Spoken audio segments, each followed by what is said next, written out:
سے لاہور تک جو ہے درختوں پہ جو سر لٹکائے گئے تھے وہ کسی اور کے نہیں تھے بلکہ علماء کرام کے تھے۔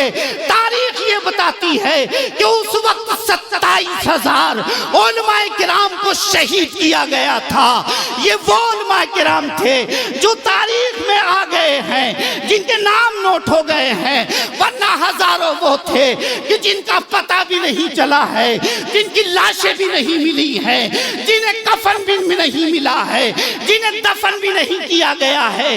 یہ کوئی اور ذاتیں نہیں تھی، یہ سب علماء کرام کی ذات تھی۔ اور اس جماعت کو کسی کالج اور یونیورسٹی نے نہیں دیا تھا، انہی مدارس اسلامیہ نے عطا کیا تھا، انہی مدرسوں نے دیا تھا۔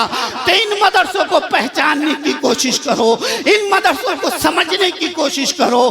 دشمن سمجھ رہا ہے کہ یہ وہ ادارے ہیں جو عظیم ہستیاں دیتے ہیں، مجاہد دیتے ہیں، کہیں ایسا نہ ہو کہ پھر کوئی دوسرا فضل حق پیدا ہو جائے، کہیں ایسا نہ ہو کہ کوئی علامہ کافی نہ پیدا ہو جائے، کہیں ایسا نہ ہو کہ کوئی مفتی عنایت نہ پیدا ہو جائے۔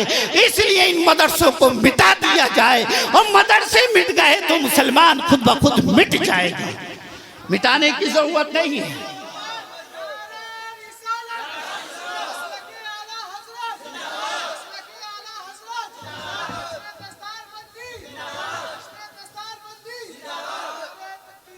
تو میرے عزیز دوستو اور بزرگ، ان مدرسوں کو سمجھنے کی کوشش کرو، مدرسوں سے سچی محبت کرو۔ اور مدرسوں کو آپ دیتے کیا ہیں؟ میل دیتے ہیں، زکاتی نہ دیتے ہیں۔ میرے آقا فرماتے ہیں کہ زکاة جو ہے تمہارے مال کا میل ہے، میل عطا کرتے ہیں۔ آپ مدرسے کو میل دیتے ہیں، لیکن یہ مدرسہ ہے، یہ خانہ رسول ہے، رسول اللہ کا گھر ہے۔ رسول اللہ کے گھر سے میل کے بدلے میل نہیں دیا جاتا ہے، میل کے بدلے آپ کو عالم دین دیا جاتا ہے، خطیب دیا جاتا ہے، عظیم محقق دیا جاتا ہے، عظیم مصنف دیا جاتا ہے، عظیم عالم دیا جاتا ہے، عظیم مفتی دیا جاتا ہے، عظیم پیر دیا جاتا ہے۔ یہ مدرسوں سے دیا جاتا ہے۔ آپ نے میل دیا، مدرسوں نے آپ کو امام دیا۔